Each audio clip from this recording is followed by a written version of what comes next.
शरण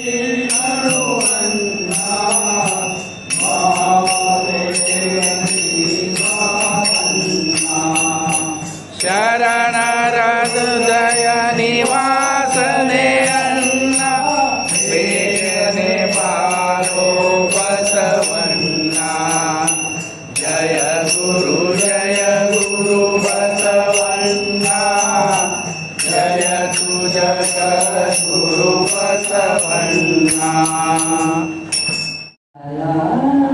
सुवासिक बुक्का वाहू मोरयाला वाहू मोरयाला वाहू मोरयाला.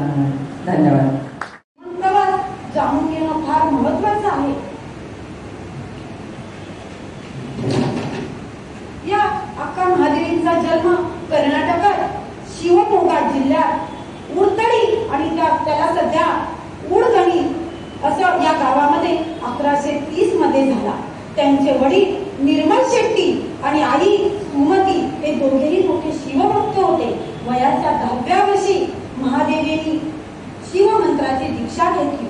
भक्तीमधील 4 भाव प्रकार दास्य, सखा, वात्सल्य आणि माधुर्य यामध्ये शिवाप्रती त्यांची भक्ती माधुर्य भक्ती होती. लहानपणापासून शिवभक्तीवर त्या काव्यप्रत रचून त्या गात असत. अक्का महादेवींनी आपल्या शिव शंकराचे अगदी सजीव चित्रण आपल्या काव्यातून केलं आहे. त्यामुळं माझा ध्येय फक्त नावाला स्त्री देह आहे, परंतु माझा ध्येय आत्म काही शिवाचे आहे.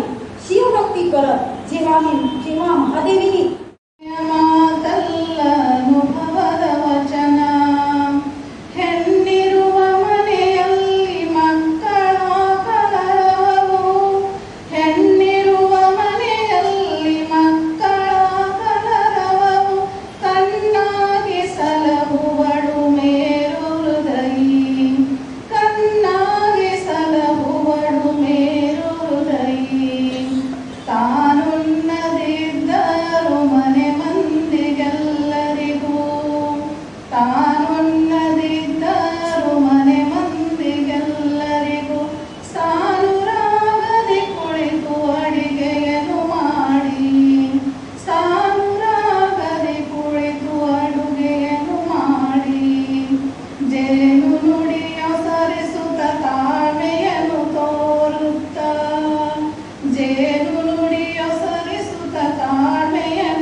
कल्याण कैलासवेंब नुडी हसनाईतू निम सत्य शरणरा सोडू तोरुतिदेया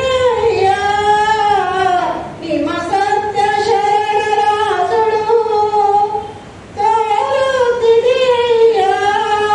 निम शरण बस तुम्ही माझा सखा देखील का तुम्ही माझा सखा उंचावणी मान मंजूळ तान देणाऱ्या कोकिळांनो देखील का तुम्ही माझा सखा घेऊनी वाटिकेत गुंजारव करणाऱ्या भ्रमरानो देखील का तुम्ही मम सखा सरोवरी मिळणाऱ्या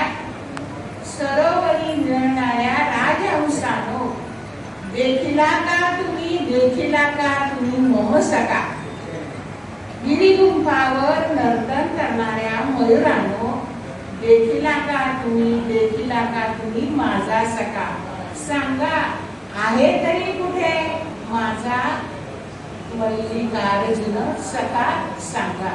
असं तारली तुकारामाची गाथा सांगते. त्या पुढची थोडी मी तुम्हाला वेगळी कथा ऐका. अभंगाचे ओले कागद तुकाराम वाळवर बसले होते. अभंगाचे ओले कागद तुकाराम वाळवर बसले. त्यामध्ये त्यांना 2 कागद कमी दिसले. त्यामध्ये त्यांना 2 कागद कमी दिसले. कुठे गेले असावे? तुकारामाने बायकोला विचारलं. ती म्हणाली, होय, म्या खनवटीला लावले. म्या खनवटीला लावले. तुकारामांना कळेना हसावं की रडावं. या निरक्षर बाईला कागदाचं काय असावं? या निरक्षर बाईला कागदाचं काय असावं? रोज मले पाणी आणाया विहिरीवर जावं लागतं.